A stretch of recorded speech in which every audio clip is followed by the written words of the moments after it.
Hello and welcome this morning. Can everybody hear me? Good, we see people waving. I see a couple of fantastic backgrounds like an A-frame house in the woods.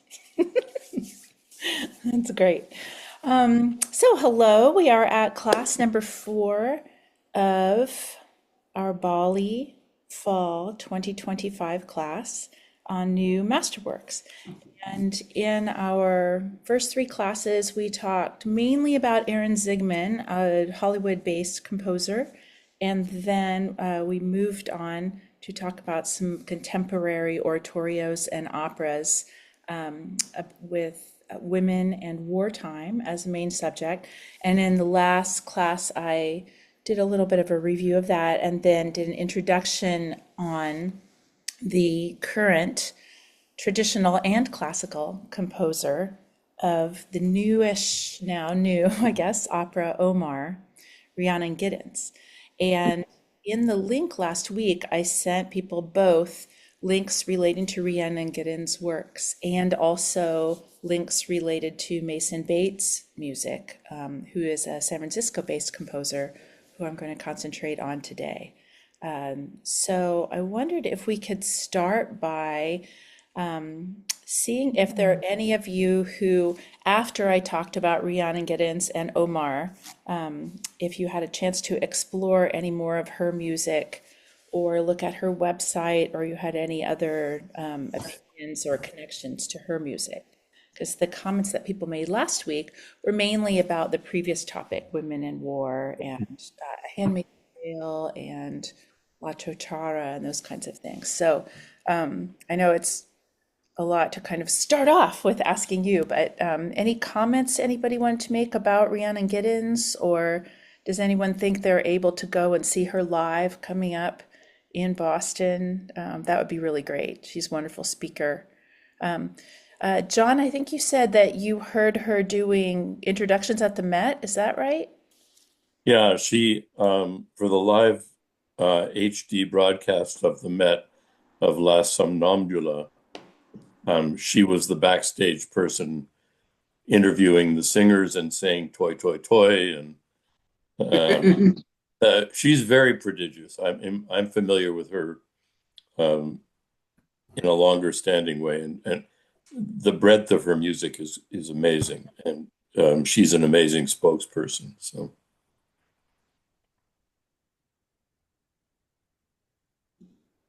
Um, That's great that they've included her as an interviewer too, because that allows her to bring her own background to asking very different questions of the singers there that she's. Yeah, she's a classically trained opera singer, Mhm. but that's not what she does mostly. Jill, you had a comment. yeah, I've seen her perform with the Silk Road Ensemble, um, playing banjo and singing, and she's multi-talented and just a marvelous performer. I can't wait to see her in Boston in the spring. Hmm. Yeah, it should be a great presentation, and she has a lot of Boston friends through the Silk Road Ensemble because the main offices of that organization, founded by Yo-Yo Ma, are in the Alston area. And they've been very active. About 10 years ago, I guess, I worked with them briefly when they were developing a curriculum that they were going to put in New York City public schools. Kind of ironic since Yo-Yo Ma's kids went through the Cambridge public schools, but they developed a curriculum for all the public schools, middle school age kids in New York City on the theme of indigo. So they had artists talking about dyeing and the color indigo and the history behind it. And then they put together groups of musicians who were drawn from many different regions where indigo was an important economic crop or import or export, and that kind of thing. So they made a kind of cross-disciplinary unit that I helped with a little bit.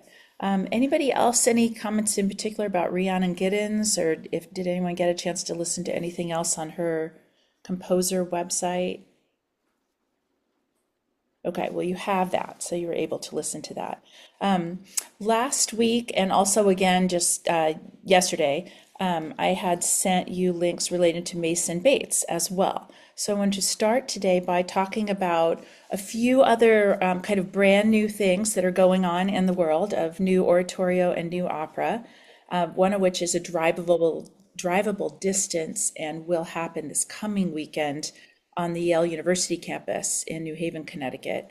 I'm not sure if I have time to drive down there, but if I do, I definitely want to. So let me share my screen and tell you about a couple of other people before I dive into Mason Bates. So I'm sharing my screen. I'm clicking share sound and optimize for video sharing. I'm putting the Brandeis work page away. And okay, you should see the mouse in my house that we're still trying to get rid of. Okay, so a couple of things that I have worked on that are now brand new pieces. So in San Francisco, where I still work with the opera and where I'll be talking about, going to go there in May and talk about their May season of doing Rossini's Barber of Seville. San Francisco has a commitment to both an Osher-funded huge graduate school that they call the Merola Opera Singers. It's a postgraduate program. And from that, they sort of train future opera singers and they give them minor roles, especially in new pieces. So this is one of the big new pieces at San Francisco. It's happening right now and for the next week or so. And it is based on Chinese fairy tales called The Monkey King. So if you're interested in this, especially if you know a little bit about Chinese opera or Chinese fairy tale, this is a piece that has a libretto by David Henry Huang, Hwang, who is a New York-based American of Chinese descent, American librettist. And he has collaborated on a brand new opera called The Monkey King. The Monkey King is an important story in China, but all the way down through Southeast Asia. Every different country has its different take on it. And there are all-night versions of the tale of the Battle of the Monkey King on islands like Bali and Java with all-night vocal portrayals of that. So I'll send you this link if you want to learn a little bit about this new opera that's just now happening for the first time. And then this opera will eventually come to the East Coast and hopefully you can see it live. Their site's just sfopera.com, but if I just move through their website just a little bit, Wang Ruo did the music. They have all kinds of things you can read about the story of the new piece, the different current musicians and artists involved with it, and they have a section called Watch, Look, and Listen, and then articles about the piece, and then everything translated into Chinese. So this is based on a classic novel called Journey to the West. And if you click on Watch, Look, and Listen, you can, San Francisco and Houston have really set the standard for showing elements of creating a work and preserving the original documents that are part of collaborative work. So for example, they have costume pictures. You can click on next and see all those designs. They have about a 4-minute excerpt of the work that you can listen to, and then they have articles about the work. So let me just show you this. This is not our main subject today, but an example of a brand new opera that's being put up at San Francisco. Should work if I do this.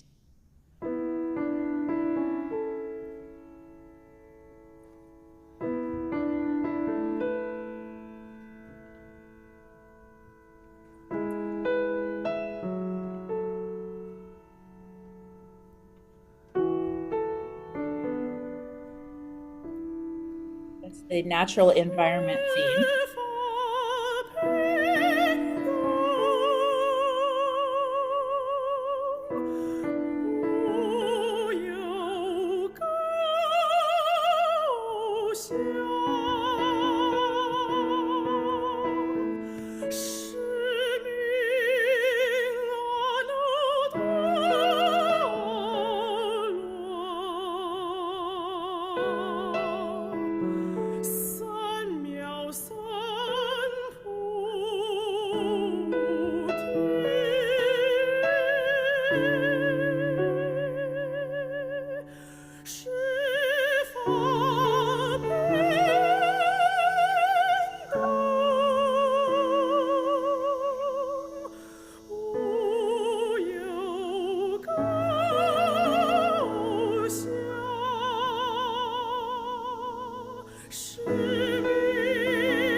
So that should give you a little bit of an idea of the sound world. And one person already wrote me a little, I was checking my phone, wrote me a little message on the side like, why can't we see production photos? Well, it's because there are no production photos yet. This doesn't exist yet. So unless somebody else has gone to this website, you are the very first people to hear the very first opera that they released from this brand new opera. Okay, somebody needs to just double check and mute themselves. If everyone could just double check one more time, because I have to go in and out of the screen sharing to do that. Please just double check. So anyway, that's called The Monkey King, and it's a 2 hour and 19-minute opera if you count all the breaks and everything. And it will be mostly in English with some singing in Mandarin, and that's a world premiere at San Francisco. So the world premiere is happening, one, two, three, Monday, one, two, three, four, Friday, this Friday. So that's very exciting. They've been working on that for 5 years. They commissioned it during COVID. I was involved in a lot of the Zoom type meetings. David Henry Hwang, the librettist, the American New York-based librettist, was one of the people that Aaron Zigman considered to collaborate with on his Shanghai oratorio opera called Emigre that we started this class with. And at that point, David Henry Hwang was choosing between, did he want to write a piece based in Shanghai, where although he is of Chinese descent, he had never been to Shanghai and he didn't have a connection to that part of the story?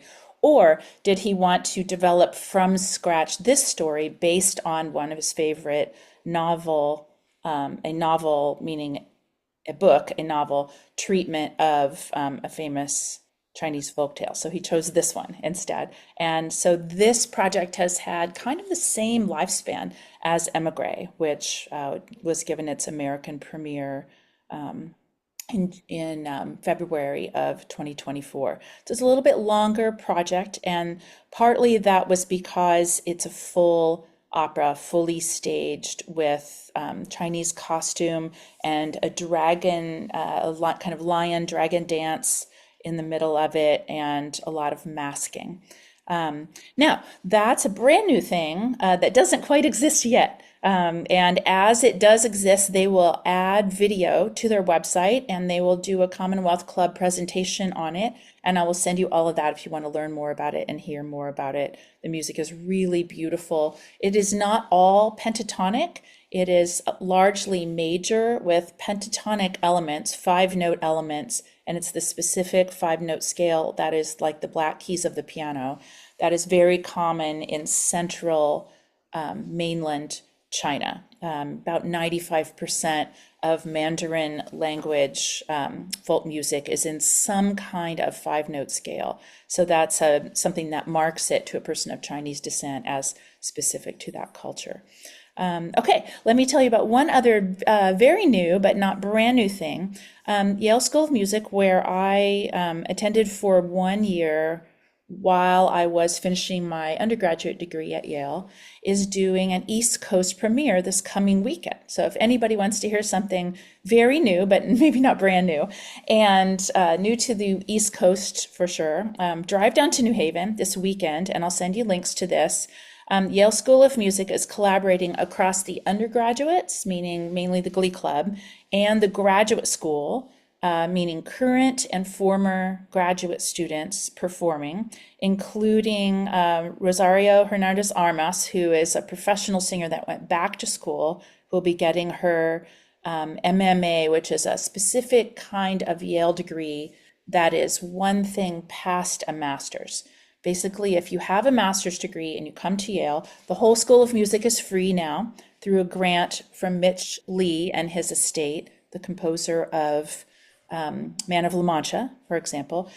He has made tuition at the Yale School of Music free, and now the Curtis Institute in Philadelphia has followed. So America finally has two old style European conservatories that if you get in, the tuition and fees are waived. So Rosario Hernandez Armas has a master's already, and then she came back to Yale and she is seeking a doctoral kind of a degree, a performing degree called a DMA. So Yale has this intermediate thing called MMA, and when you finish it, it means you have done all your coursework for your doctorate, and now you have to go out in the world and do some kind of professional job in your field, and Yale professors will travel to where you are. So for example, if you're getting a DMA at Yale in choral conducting, you do your master's somewhere, maybe at Yale, then you do all your work toward your doctorate, you are granted an MMA, and then if you're a conductor, you go out and you get a job and you work with community choruses or professional choruses. When you have a concert ready to show, that is your doctoral recital out in the real world. So Rosario, over here, she will have an MMA, like the coursework of the doctorate, done in the spring. She's featured bass baritone Matthew Dexter. He's completing a regular 2-year master's degree in voice. Mezzo-soprano Adriana Zabala, who is a professional singer that teaches lessons at Yale, and then Jana Beatty, who got her master's degree in voice back in 1993. She and I are the same age, and then she is an active working mezzo-soprano. So they're the featured soloists, and I'll send you this link. You can read about it. It's a new oratorio, and this will be the first local performance. It was premiered at the Aspen Music Festival just this last August in 2025. So there are some examples that we're going to listen to in just a moment. The librettist is an American also named Melissa Studard, and their idea was to reimagine Hermann Hesse's novel Siddhartha, or Siddhartha, if you're German, but reimagine it with a female protagonist. So that is the correct title, Siddhartha, she. And it had its premiere at Aspen, and they did it on an outdoor covered stage there with a full audience in August, and it's a multi-sensory experience. So it's got live music, and the modern choreography of the original production was an important part of it, and it's got special visual art commission for it. And it's sort of a journey of self-discovery from a female perspective. And Ann Patterson was the director and designer, and Robert Spano was the conductor of it. So it's kind of a spiritual quest oratorio, and it's being done in the main big concert hall there this coming weekend, I guess this coming weekend. So the groups performing it are the Yale Philharmonia, which is the graduate student orchestra of students that are getting ready to get their master's or their MMA in instrumental performance. Some School of Music faculty, including Jana Beatty. The Yale Choral Artists is the newish professional choir at Yale that's sort of like Chanticleer or the Swingle Singers, and they perform almost monthly at Yale. They're really an amazing ensemble, mostly of graduate students in the School of Music. The Yale Glee Club, which I am an alumni of, which is a mixed chorus of 70 voices conducted by Jeffrey Duma, and he'll be the conductor for the full ensemble. Then there'll be a few singers from Yale Opera, and then there's another small vocal chamber music ensemble for grad students and professional voices called the Yale Voxtet. And I've sung in most of those as a kid. So it's a ritual music drama, so it'll be a lot like the presentation that we saw of Emigre, sort of a largely staged, but not fully staged with a full set opera presented in a concert hall. So let me show you a couple of excerpts from that. This is an aria from Siddhartha Shi called the Heron aria from Act 1. And you can read a little description of it over here while you're hearing it. The main character and her friend are on a quest. And so it's an aria about dreaming of flying. And this is posted on Instagram, so it's a little bit cut off on the bottom and the top. But this was from a read-through at Aspen this summer. Oops. Let me reload it.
So you hear a couple of interesting things in that. You hear something that in texture you might call minimalist, but the main thing about it that's minimalist is that it has a very simple kind of bell chiming heartbeat-like rhythm. So that kind of chime, chime, chime sound. And if you're a person that listens harmonically, you may have noticed it started very, very simple with just an open fourth, kind of 1, 4, and it chimed there and it built up a few fourths in a stack. So to me, that sounds a little bit like Paul Hindemith and several composers around the middle of the century.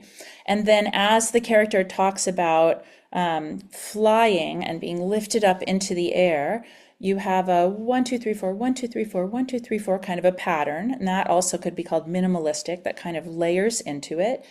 And then that pattern sometimes is the top of a scale, kind of do, ti, la, so, do, ti, la, so.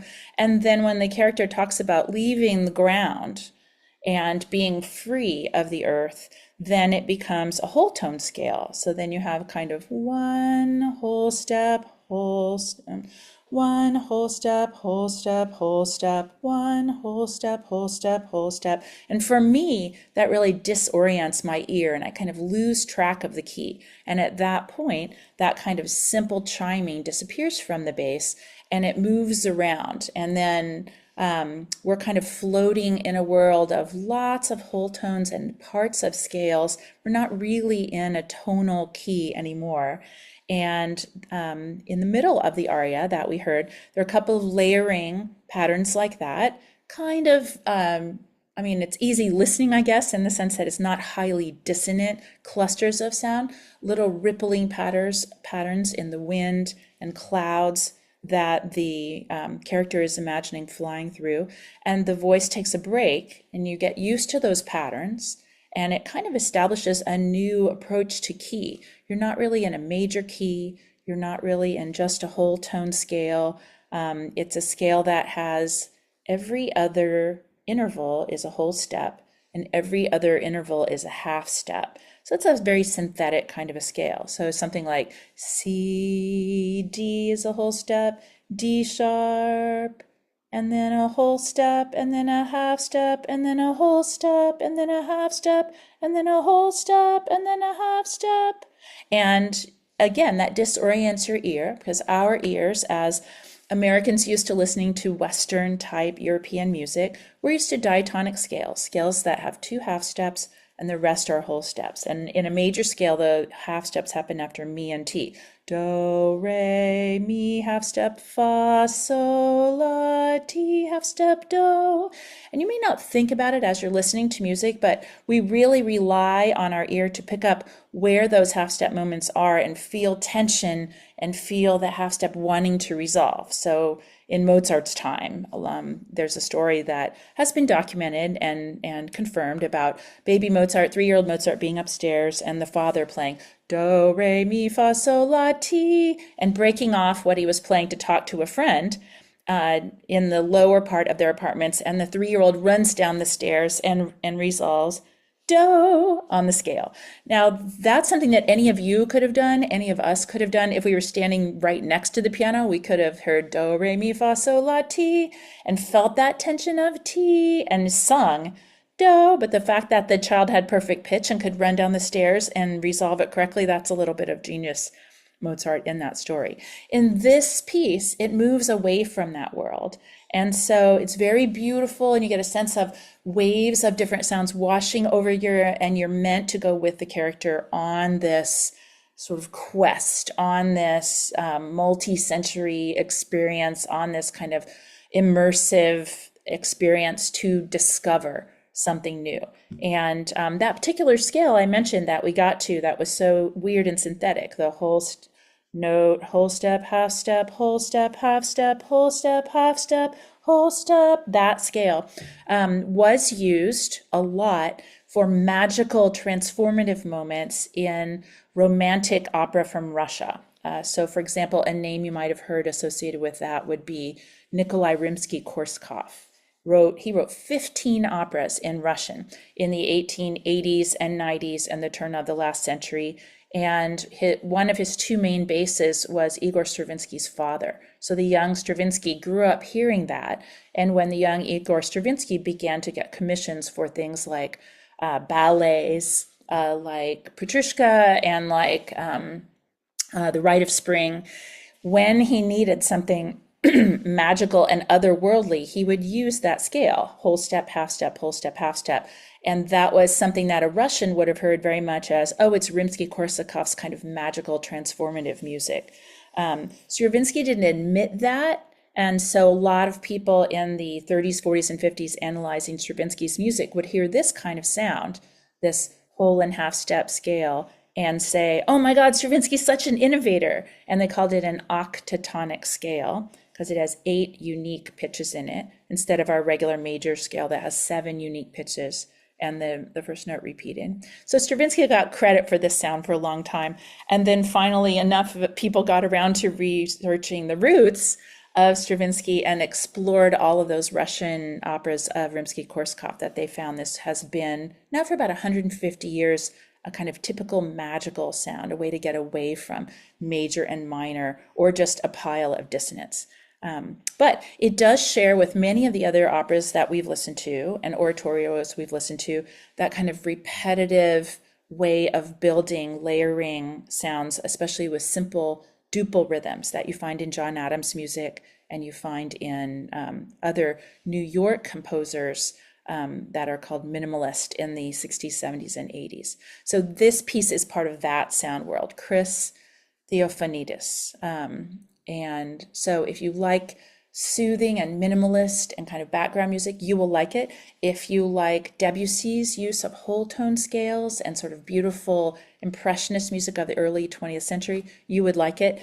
And if you're up for something just really new and unusual, a retelling of a story, you might know the Hermann Hesse story really well. Retelling that story with a female protagonist is interesting. I want to show you just one other really brief example. This is from the dress rehearsal in Aspen on August 1st, 2025. And this is with Maestro Spano conducting. And you can see a little bit of the choreography. The orchestra was on the right side of the stage as you look to it, or stage left. The singers were on the other side of the stage, or stage right, and then the dancers moved all around in between and in front, and there were surtitles, even though this piece is an oratorio in English. This is more what it's going to look like at Yale in New Haven this weekend. So we'll watch just a short clip of Siddhartha She by Christopher Theophanidis. And then I'll move on to Mason Bates, who is best friends with Christopher Theophanidis, and they have a lot of the same influences.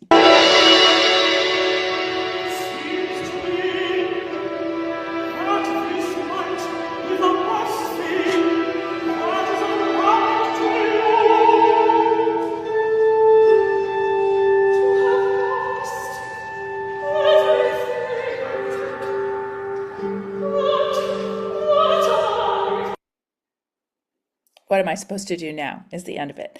Now, Theophanidis got the idea for this from the opera, The Revolution of Steve Jobs. That is an opera that has a libretto by the same person who wrote a few other librettos for pieces we've heard, including Emigre. And it is not the Revolution of Steve Jobs. It is not an opera that's just told in chronological form, the life story of a person. So I wanted to start by, I think a few of you have had a chance to explore the website of the composer Mason Bates. He started out as a DJ, someone who would mix different pieces together in clubs, overlap them, and even still does own the equipment where you're spinning actual records and you can move the records forwards and back with your fingers and create scratched rhythms as you are allowing people to dance to the piece. He has been a person who was mentored by the composer and conductor Michael Tilson Thomas, who was himself in Massachusetts long, long ago, mentored by Leonard Bernstein and Aaron Copland at Tanglewood and through all of his collaborations with the Boston Symphony. So he was mentored, and then he has become one of the most profound and influential American mentors of young composers and young orchestral musicians and conductors. He has commissioned more, Michael Tilson Thomas has commissioned more of Mason Bates' music, and that's through San Francisco Symphony and through still his connections in the last 30 years with the London Symphony and through the graduate program that Michael Tilson Thomas founded in Miami called the New World Symphony. He's commissioned more of Mason Bates than really everyone else put together. So San Francisco Opera put on The Revolution of Steve Jobs just a couple of years ago, and a lot of people came up from Apple to see it. It was an interesting kind of mix in the audience, and the work was just done this spring at the Kennedy Center by the National opera under the direction of Lydia Yanskovskaya, who got her master's degree in conducting right here in Boston. So I'm going to let you hear a little bit of music from this opera by Mason Bates that he has made into a rhapsody. It's a 10-minute work that's sort of like an old-fashioned Rossini opera overture. It takes themes from the work and it combines them into a purely orchestral showpiece. And you can read a little bit about this here. Let me make this a little bit bigger so you can read his program notes as you're listening to it. This is an image of the face of Steve Jobs that is made from different things pictures of things that he had on the desktop of his computer, and then different parts of the insides of computers used to construct his face there. And so first I wanted you to just listen to some of his music and see if you can hear these different influences. An influence that shows an interest in minimalist music and building up different layers and keeping almost always a kind of a heartbeat going. An interest in vocal lyricism, where you have basically tonal melodies going over the top of this complex layered background. And an interest in club music and electronic sounds from his own background. So this is an opera that was premiered in 2017. I'm going to play just these 3 minutes of it from the composer's website. And the reason it says rental info is this is an example of something contemporary. You can't buy the scores to this. You can't look at the score to this. You can rent it. Let's say if you wanted to play this at the BSO, they would base the rental fee on the number of seats that can be sold and the price they're sold for. So the rental fee for doing a performance of this for 1 weekend of concerts at the BSO would be about $11,000.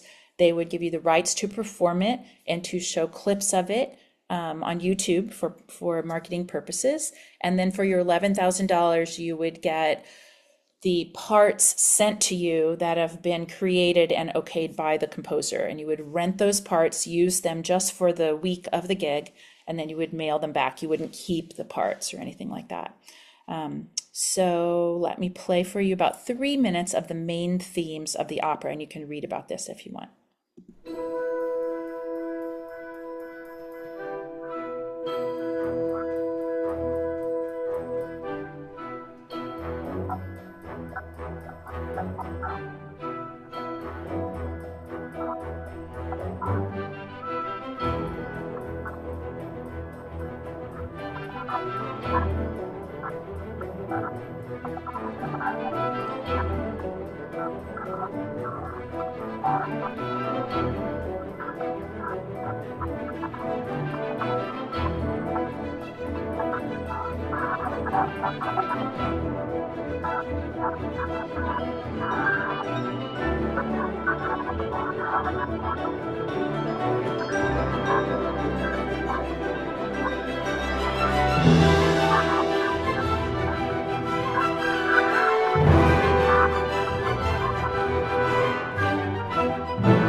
Okay, so that is the first 3 minutes of a 10-minute piece. Let me stop sharing for a second and see if people have comments or questions about just what you heard so far. John Lamont, you raise your hand. Yes, I thought I heard echoes maybe of Philip Glass with that sort of pounding rhythm. Um, Yeah, and the I layer, also, the layering and the use of things in fours, eights, and sixteens, that kind of thing. That's definitely from Philip Glass. And then the use of the computer as a tool with which to cut and paste and build a score. That is more a kind of a John Adams influence because Philip Glass gets a lot of his repetitive ideas from actually looking at the technology of the magnetic tape that we used to use to record and actually cutting it with a knife and taping it back together and making loops of things. yeah. Whereas John Adams is sort of looking at the music on his computer screen and saying, copy these eight measures, paste, paste, paste, paste, paste, that kind of thing. So they're using the tools in different ways. But yes, that's exactly right. So, was there some static there? Was there some mechanical, like a noisy background, or is it part of the recording? This has in the percussion section a few rattles and things used to create some mechanical popping sounds, but in the opera, there is a person doing live electronic sounds. And Mason Bates writes a part for himself in several of his orchestral pieces where he's on the stage in the percussion section wearing headphones, having DJ equipment and adding sounds to it. And he was present in the opera version, but you don't need that extra equipment for this. This is all, it's sort of like Foley from old radio shows where people are using materials to create sound effects. So yes, there are clicks and pops and Aaron Copland quotes too, to sort of make it exuberant and American in places. Jean Burke. Wait, you're muted. Because I had this cord plugged in. Can you hear me? Okay, now Yes, I now we think. can hear you fine. Great. So, I was hearing a descending minor third That's right. in that opening passage, and I am reminded of Native American Indian. I wonder if this music, whether Mason Bates has it in mind with a variety of pieces, they could be used for other applications. I mean, this is clearly associated with this opera, but it just struck me as, well, that's an interesting way to introduce the very first iPhone in reading that So you're passage that talking was about the there. little anchoring theme that goes bum bum bum bum bum bum bum bum bum bum bum bum bum bum. Are you talking about that? That's a third. That's sort of the one device thing. That Well, anytime. I was hearing bum, bum, bum, bum, bum, bum, and Okay. that, Yeah. if that's what you're referring Yep, to, that's yeah. exactly right. So that's what he calls the one device theme.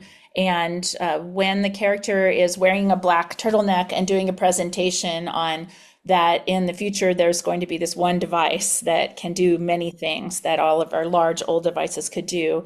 That's the thing in his mind that is happening.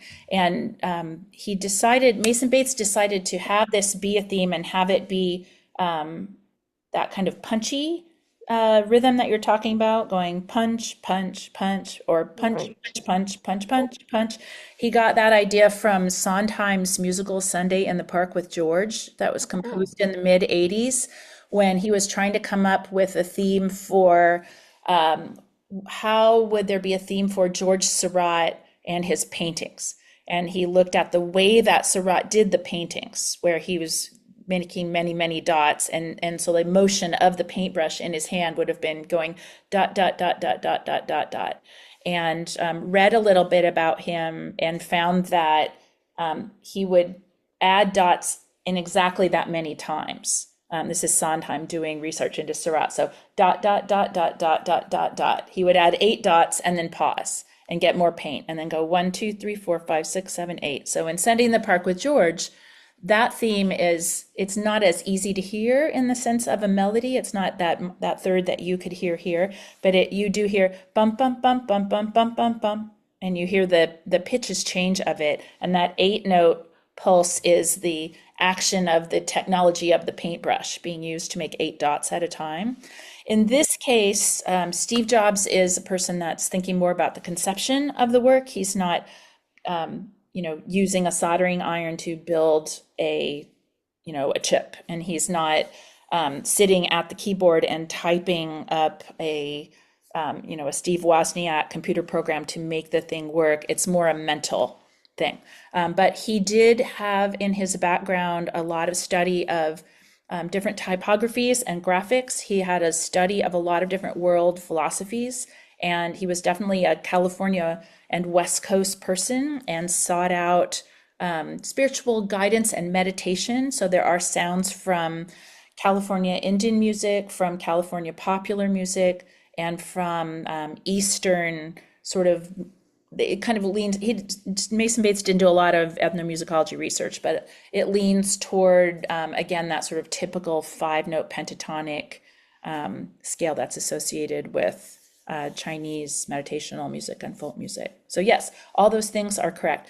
He has not, to my knowledge, gotten interested in California Native American populations. Those populations are still very much in a kind of a rebuilding and early stages of resilience phase.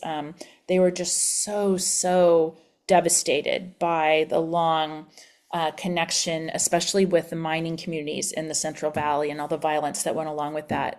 So the only composer I know that sort of used Western and local California Indian sounds is John Adams has a newish opera, less than 20 years old, called Girls of the Golden West.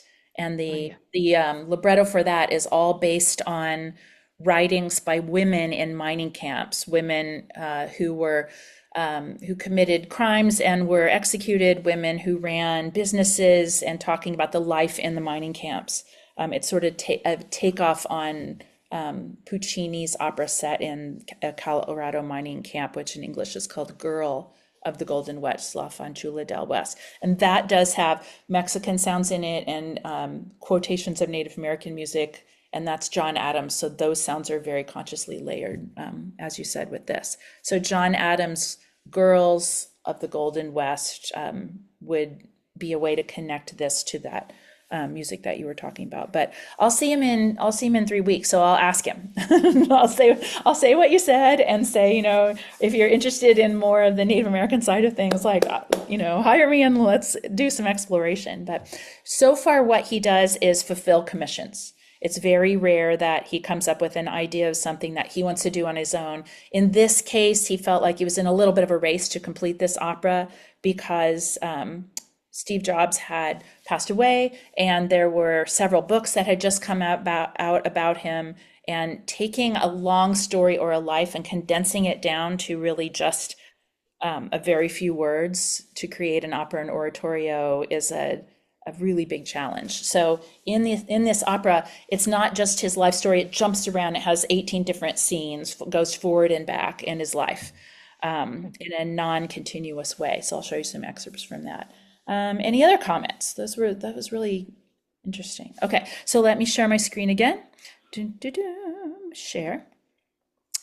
Share again. Okay, there's my mouse. And let me show you a little bit of a slideshow. San Francisco Opera, which is one of the places I've worked, does 1 or 2 new operas a year. So this was the season brochure, half of it, for the year that the Steve Jobs opera was premiered, 2017-2018. It was co-commissioned and first done at Houston and San Francisco. So do you see another opera there that you have heard about recently? There's 2 new operas in this. Anyone guess at what some of these are? Steve Jobs is in the bottom right corner. Handmaid's Tale. Handmaid's Tale was not one of them, but that's a good guess for the top. That's a good guess. The top right, that could be a Handmaid's Tale actually, except you don't see her in white at all in the opera. The top left is Omar. The top left is Omar. Right below Omar with the sword and the swan. That's not a new one, but You recognize that one? That's Lohengrin by Wagner. Uh, Yeah, okay. So let me reveal. So this is how San Francisco publicizes their operas. They put out images first and they make everybody guess at what the season's going to be for a week. And they have new operas right beside very traditional operas. So here was their complete season, back before our new austerity where we only do 6 a year, but we almost always did 8 or 9 for about the last 30 years. So Omar in the top left corner, Il Trovatore in the middle, the one that you guessed, Handmaid's Tale. I'll tell the designer that you said that, she would love that. Innocence was a new work that has a libretto in 8 different languages, and it was a collaboration between San Francisco Opera and San Francisco Symphony Chorus, and that one actually won a bunch of prizes, Grammys and the Pulitzer Prize. Lohengrin by Wagner, done in a very traditional way. The Magic Flute, done in a very sort of fairy tale way. Donizetti's Elixir of Love, set as an Annette Funicello beach movie, with drinks being delivered and sand right on the stage, and a lot of beach balls and bathing suits. Revolution of Steve Jobs. And the reason the R is in parentheses is that while the products were considered revolutionary and he was considered revolutionary within his industry, the opera is 50% about his personal evolution. And so it has elements from the years he was being educated, elements from years of discoveries and leaps forward, and then elements of the end of his life, working as leading Apple and doing presentations and revealing new products.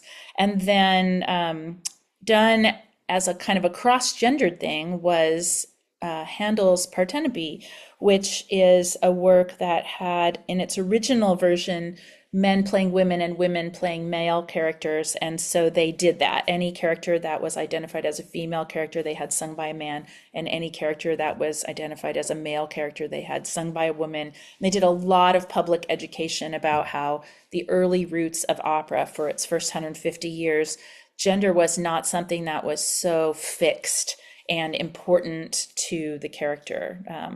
In fact, and there were times when there would be men who specialized in female roles that would commission operas in the early 1700s, things like called Achilles Unbound, and Achilles would be played by a female looking character on the stage who was actually a male singing it. So San Francisco had a good time bending all the genders in Partenope. Okay, so this is a little bit of what it looked like to be sitting right with the young Steve Jobs on the right and Steve Wozniak in the center, and the things that they're working on together. And you see a little keyboard there. You can see the insides of a computer. You can see on the screen available at Byte Shop, so old Silicon Valley references, and the inside of one of those objects. This is Mason Bates, born in 1977, the composer you were just listening to. And this is how he prefers to be styled and photographed.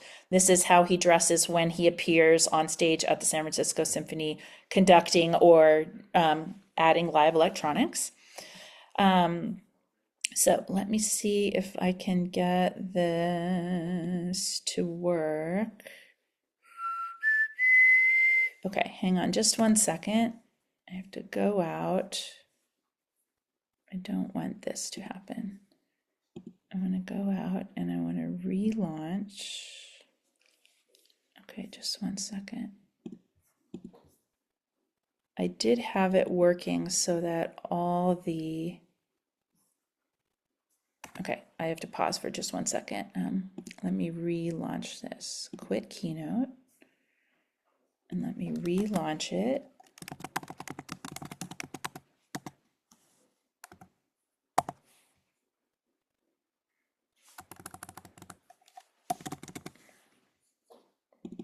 And it should allow me to make the material live.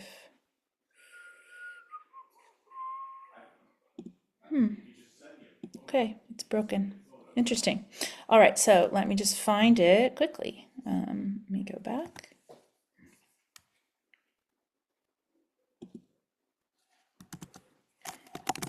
Okay, just take it 1 second to find it.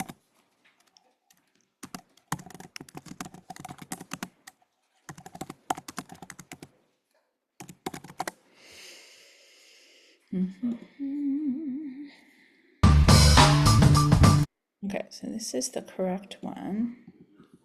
And I'll go back here. All right, so this was an interview done with the librettist.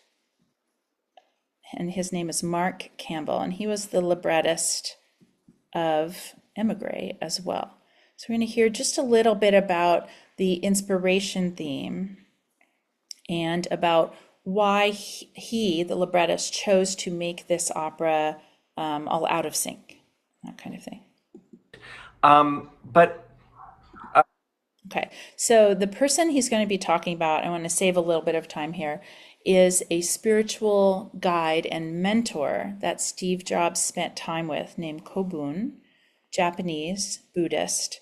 And so he shows up as a spirit guide, a spiritual guide and sort of a ghost figure in the opera. So the story starts at the reveal of the iPhone, and then the character, when the character of Steve Jobs is kind of traveling back and thinking about moments of transformation, the character of Kobun is revealed. So this is what he's saying. Kobun died 7 years before the iPhone reveal happened in a drowning accident. Kobun died actually 7 years before this story starts in a drowning accident. So Steve summons him to help him deal with mortality and also to look at the messiness and chaos in life. Mason's music for the revolution of Steve Jobs is what I think it gives the opera its vigor and its vibrancy. He was so brilliant at capturing the energy of this time, the kinetic energy of this time, and the inspiration Steve Jobs felt as he started helping create these devices.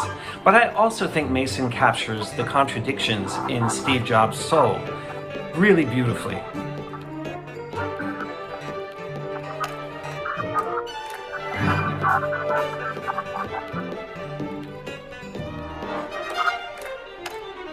What we're listening to, a little bit of the overture.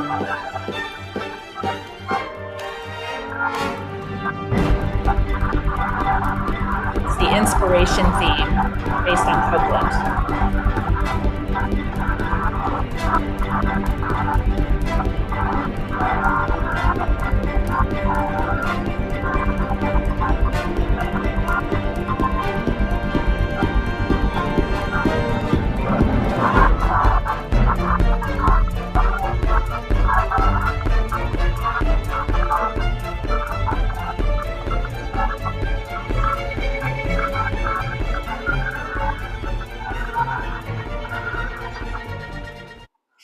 Okay, so let me go through these slides and then I'll play you excerpts.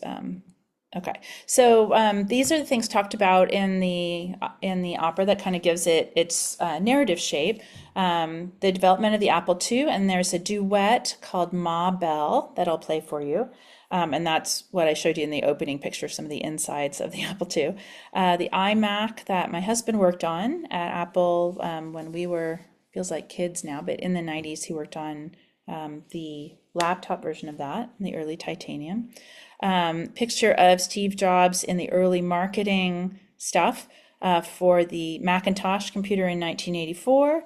And one of the things he was most proud about was its ability to have more than one font and to be able to be used to assist visual artists, especially with drawing programs. And then the opera opens in that bottom left corner with a reference to this sort of iconic image of him presenting the iPhone in 2007 as the one device. And that was the theme that we were talking about with the following third. I will send you this keynote if you want to watch it. He had a very specific style of speaking in keynotes and a specific way of presenting that really emphasized the visual element and the kind of new magical elements of the devices. So I'll send you that, and I'll send you this timing so you can watch him introduce the iPhone, and that's what was made into the opening aria. And I'll send you the video from that.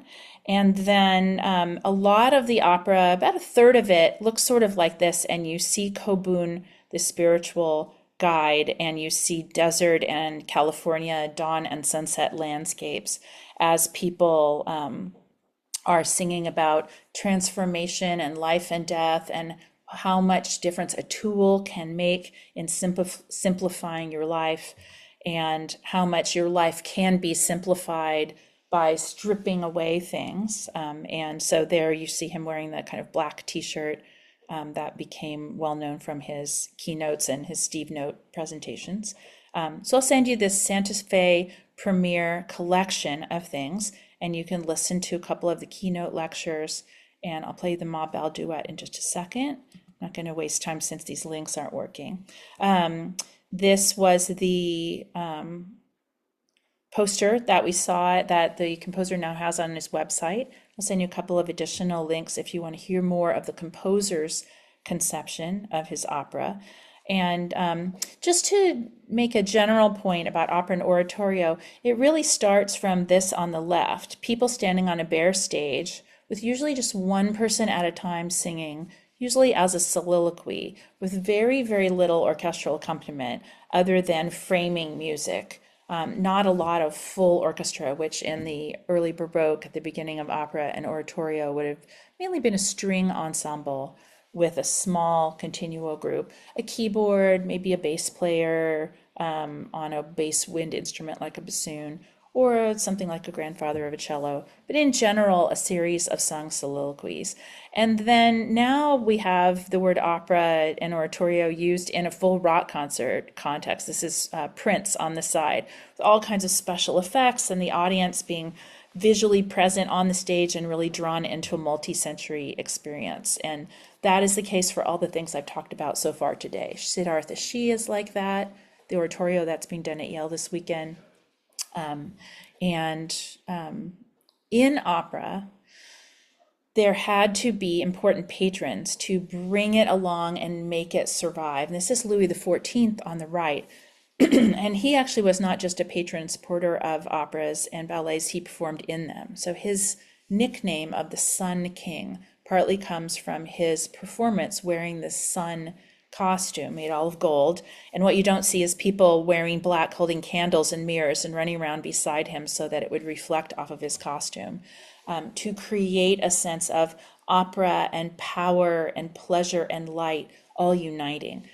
So this image on the left is one that informs the Steve Jobs opera, using the idea of a businessman becoming powerful and presenting an object that can be bought to give power to everyone equally, to bring them technology and light in a kind of exuberant way. And then the opera incorporates this exuberant, frenetic fan culture that now kind of supports the technology industry. And you find that in Baroque opera. If you look at the bottom right of this slide, Ballet du Cour, the dance, that's mostly minuets and partner dances, and opera, especially comic opera in France, was a collaboration between a powerful politician, Louis XIV, and a composer brought from Italy and sort of made a Francophile, originally Giovanni Battista Lully, Lulli, who became French and received the first copyright to own his own French language operas. So set us on the path toward this music we're listening to.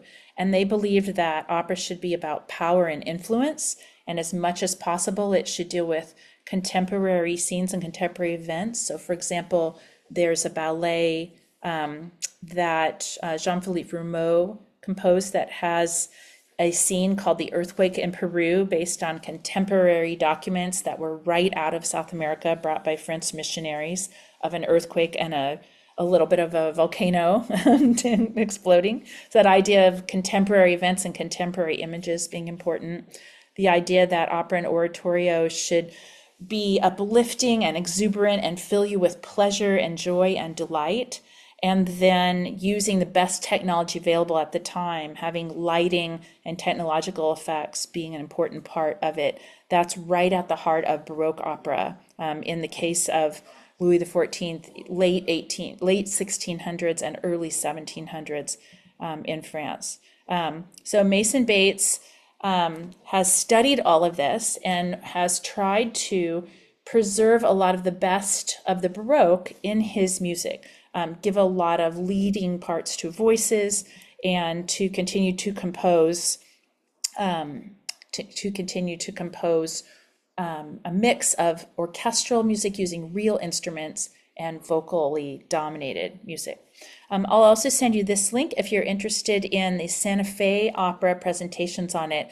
They present more about developing the idea for the opera and talk about how old typical Italian designs where you have just a few objects on the stage informed the visual look of this opera. So there are doorways on the stage just like this. This is a setting that would be useful for any Beaumarchais based opera like Barber of Seville or Marriage of Figaro. You need doors to run in and out of and slam. You need a bed to measure and talk about. So just a few objects on the stage, and in general, a very bare stage. And the parts of the back boards, the back walls of the stage are used as projections. So sometimes in this opera, they turn into iPhones, or they turn into boards where ideas are being sketched, or you can see when they're singing about the inside of literally the board of the computer with all of the electronic connections. You can see that image floating around in video form as the characters are kind of inventing and describing their hopes. There is a lot of philosophy in this libretto, and I'll send you an additional link if you're interested in hearing about the symbolism of the circle. That's an important symbol in this opera. There are a lot of moments where the characters sing about the unity of a circle, or they sing about organic design rather than square things that can be put in square boxes. They sing about how something should fit the hand and the organic and rounded shapes of the hand. And Steve Jobs said he got this idea from becoming a Buddhist and meditating on and trying to reach enlightenment and studying the perfection of circles and the shapes of stones that were worked on by time, and how many times throughout his career he's gone back to designers coming up with ideas and said, what if it could be more like a circle? What if it could be rounder? What if it could be a more organic shape that makes more sense with the human body and the way we touch and handle things? So I'll send you that. Here is the person who we heard speaking before, New York City librettist Mark Campbell. He has made so much money being a librettist for these very high-end projects. He usually gets about $100,000 per project, and he can do about 8 of these a year, that he has established his own prize to encourage young librettists. So you'll hear his name a lot as a current collaborator, sort of at the very highest level of new American projects. But also, increasingly, there are up to 3 people a year since and see, this prize was started in 2013. So in the last 12 years now, sometimes up to 3 people a year win the Campbell Opera Librettist Prize. And he wants to be an American award specifically to reward somebody that has started to become an opera librettist. And in the last 5 years, he's expanded it to include young writers of oratorio librettists. And he works with me. I'm more of a dramaturg and he's more of a writer of words, but we've done a few collaborative projects together. He's done operas with, for example, Kevin Putz, who is teaching now at Yale and has had a few operas done at the Met. And he is the librettist for the opera that just finished at the Met with music by Mason Bates called The Adventures of Cavalier and Clay. And so we already watched this, some thoughts by him. And I talked about the stage often looking like a landscape There are a few scenes that happen at a place that Steve Jobs went to many times called the Tassajara Zen Mountain Center.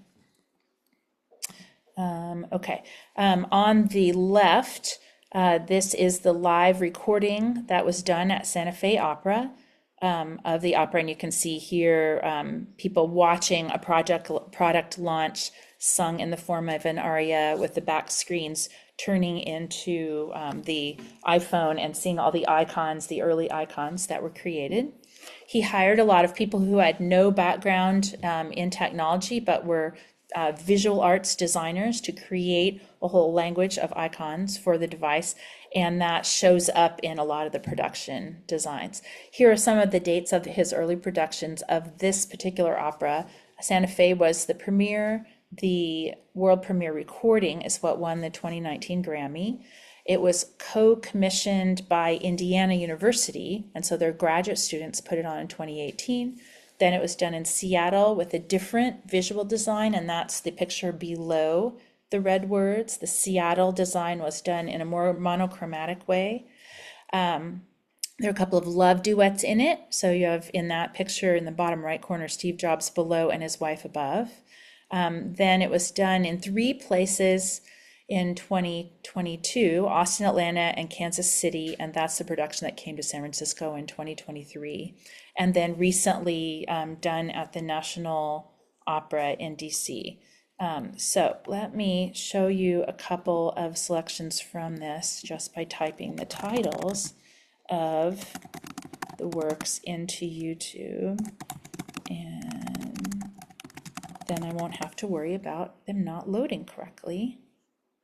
Okay.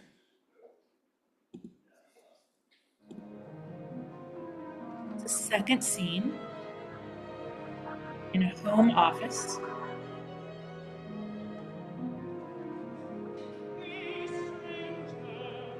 Hey, stranger.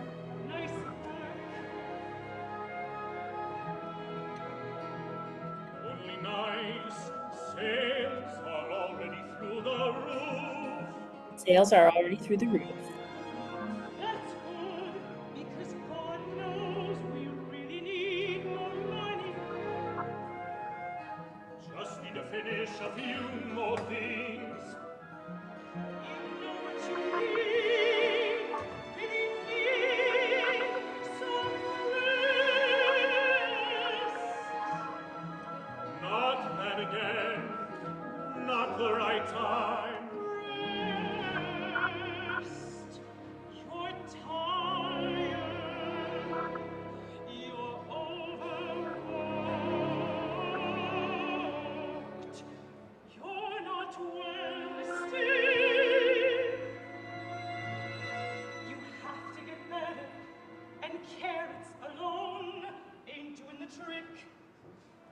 You need time off, downtime, time away, time away, time.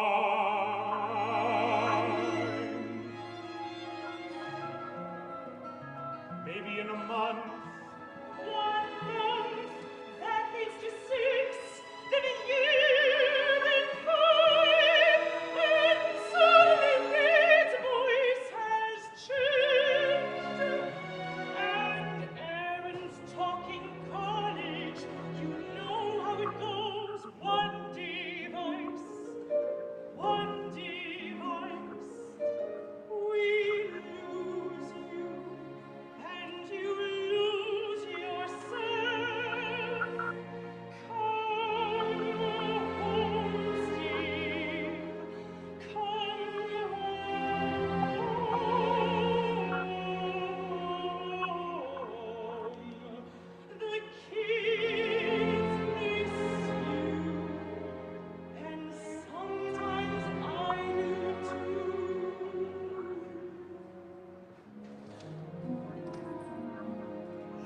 And you hear how during all of this he's not thinking about work, so there are none of those repetitive minimalistic patterns happening.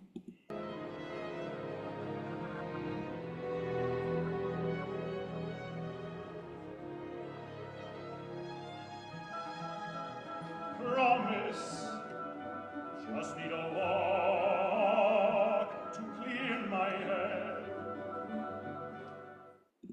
Okay, let's hear another short excerpt. This is part of a duet called Ma Belle, where they are saying they would like to revolutionize the industry. So this is supposed to be a garage in Cupertino, and it's actually decorated pretty much exactly like a photo of the real garage. And on the left here, or stage right in yellow, you have Steve Wozniak, the kind of genius that was able to realize these products, actually build the computers, and then wearing black from the original scene, which he didn't wear black in this early period, but by 2007, when he's presenting the iMac, he did. They are kind of transported back in time, and they're singing about how they want to make something new and surprise people. So this scene is called Ma Belle. Ma Belle was just taken down. Ma Belle was just screwed over. Ma Belle was just brought to her money-sucking, monolithic, monopolistic, autocratic knees. Ma Belle was just brought to her knees. Ma Belle was just brought to her knees.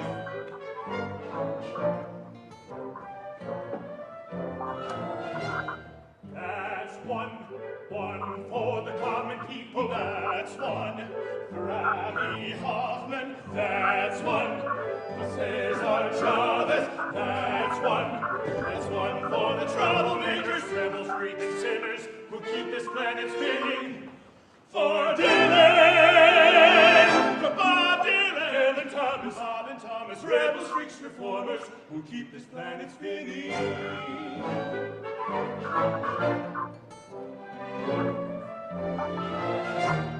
Only goes to show, only goes to show, all you ever need to take down the corporate Goliath, take down the Wall Street behemoths, take down the corporate Goliaths, take down the Wall Street behemoths.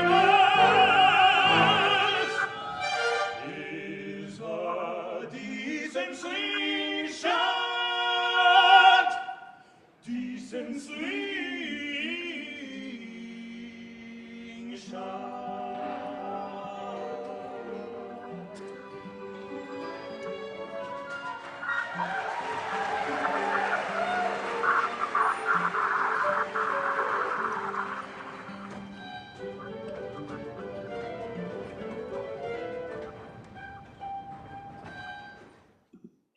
So that's a quote from him. All you need to take down a corporate Goliath is a decent slingshot. So, okay, so then let me just go back out of this and just make sure that I showed you the things I wanted to today. We looked at the San Francisco Opera's website. I'll send you a link to that. We looked at the Yale School of Music and their upcoming production. I'll send you a few more links about Siddhartha Shi if you'd like to see that. There are a few more excerpts from the Aspirin premiere of it. On Mason Bates' website, which I already sent you a link to twice, yesterday and a whole week ago, if you click on music on that website, you have a musical portfolio of excerpts of works. So you can hear his pieces that are purely orchestra with electronica added by the composer. He shows up live if you do these kinds of things. He has done a solo violin concerto for Gail Shaham, you can see there. The piano concerto is very new, and there's a thing called the Silicon Hymnal that's also orchestral, and then excerpts from the opera. I also sent you examples of 3 movements of a recent work that I sung in the premiere of, and then these are recordings of the second premiere when we were back in Boston, a piece called Sirens, and each movement of it is a different poem or a different language having to do with women and water, or as Monty Python would say, watery tarts, basically mermaids and women whose singing voices are powerful and lure sailors. So I sent you one movement that Mason Bates, the composer we've been listening to, sets German poetry by Heinrich Heine called Die Lorelei, about the women in the Rhine. I sent you a movement that is in native Quechua that is called Sirini, about a similar legend from the Americas.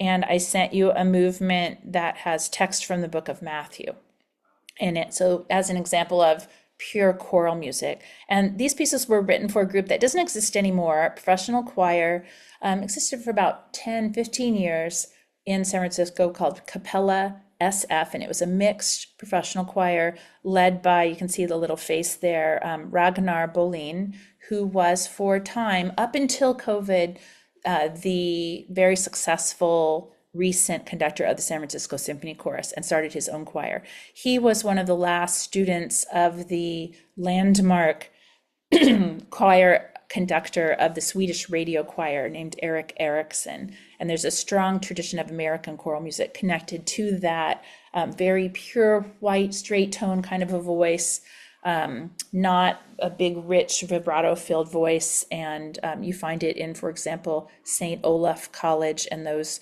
Lutheran choirs in the upper Midwest. You find it in the British boy choir tradition, and you find it throughout Scandinavia. So that choir sort of had links to that type of singing. And so Mason Bates wrote pieces for them without orchestra, without electronics, but using many of these same kinds of layered motives that we've been listening to. Also on Mason Bates' webpage is, and I sent you a link to this if you want to hear his newest oratorio. It is an oratorio called Children of Adam that has all different kinds of American poetic texts, including Native American texts, and a lot of Walt Whitman in it. So he wrote it to be a partner to a Vaughan Williams oratorio. Let's see if I can get it to play, and you'll see hear just a little bit of it with Whitman's words being sung. Vaughan Williams wrote an oratorio setting the words of Walt Whitman. That's an anti-war oratorio called Dona Nobis Pacem. And so he wrote Children of Adam to be a piece to do as a partner to that. Anytime you're doing Dona Nobis Pacem, consider doing this Mason Bates oratorio. So listen to just like 1 minute of that, and you'll hear choral fanfares and psalms and text by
that's the first tenth of that oratorio. It's basically like a half an hour oratorio all in one movement. And I did send you that link if you want to listen to it.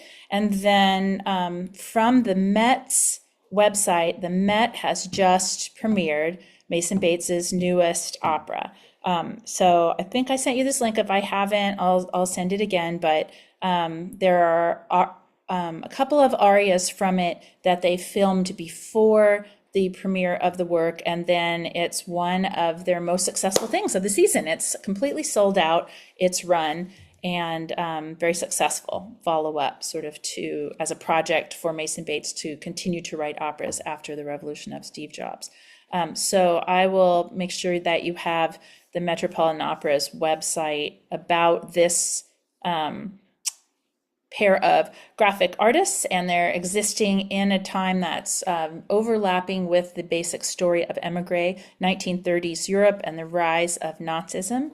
And on the Met's website, they basically have a person designing their materials for their new operas now that comes from San Francisco. So it's starting to look a lot like San Francisco's website. You have a little bit of a discussion of who is doing what, and you have music from New York City and music from Nazi-occupied Prague and modern music. And then the world premiere took place at Indiana just last year. And so the Met has been doing the East Coast premiere. They've just finished with that. And it's based on artists who decided to make a comic book to recruit anti-Nazi people. And so there are images from the opera, and there are, I think, maybe a dozen videos that you can watch if you're interested in this as a subject. So let me stop there for today. I've sent you already about half of those links. I'll make an email that has links depending on whether you're more interested in opera or more interested in choral music or maybe some of this orchestral music. And then I will assign you a little bit of homework for next week to listen to a fifth and kind of final composer for this class, a person named Janine Tessery, who has written several successful Broadway musicals, including an adaptation of the movie Shrek into a Broadway, very funny Broadway musical, and also had an opera commissioned by and premiered at the Met called Grounded. That was a very beautiful, very successful piece. So I'll send you a little bit of homework related to that, but a lot of links for those who want to explore Mason Bates further. And I'll make sure I include the 5 quick videos I was going to show you as part of that PowerPoint, in case you would like to hear people affiliated with the revolution of Steve Jobs talk about the work more and the inspirations for it. So that's sort of our a lot about Mason Bates Day, and I'll give you a chance to listen to more of his music, and I'll begin with him in the next class and then move on to Janine Tessery. So hopefully you're all enjoying your rainy weather, and my sister from Illinois just sent us pictures that they had an inch of snow already last night. So they are ready to move on into the holiday season and start to think about winter music.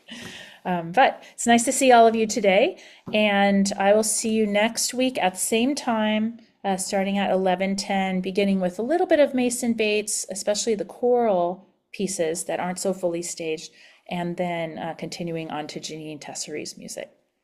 So thanks very much, and I'll see you in a week. Thank you. Bye. Bye.